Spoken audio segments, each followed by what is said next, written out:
Okay, so now you can see that we've got some purple solution in the bottom of our conical flask. This is red cabbage water. It's actually purple in colour. And if you look carefully at my filter paper, you'll see that there's a little bit of red cabbage left behind. We call that the residue when we filter something, and that liquid is the filtrate. Okay, so you can take your filter paper, used filter paper, and that can just go in the bin. All glassware can go in the wet tray eventually, but carry it carefully.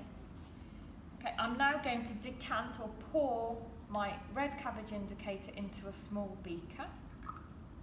And this is what I'm going to use to test with the acid, which is here, and the alkali here. I've got a test tube rack here with 4 test tubes, 4 glass test tubes. They are all the same. I'm going to use a clean pipette to put 1 pipetful of red cabbage indicator into each of my 4 test tubes. Now you're working in pairs, so you can do 1 each. So you'll see that the colour in all those test tubes is exactly the same, which is purple. I now have a sample of acid.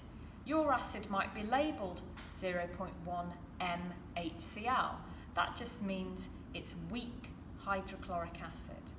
Again, I'm going to take a clean pipette and I'm going to dribble 1 pipetful of acid into my purple indicator.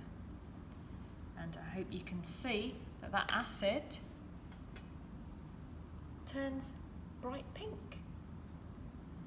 Okay, let's see what happens with this. So this is an alkali, which for you might be labelled 0.1 NaOH, which is basically a weak sodium hydroxide solution, which is an alkali. Let's see what happens now. I'm going to dribble using a clean pipette 1 pipetful of alkali into my red cabbage indicator, and I've got a traffic light green.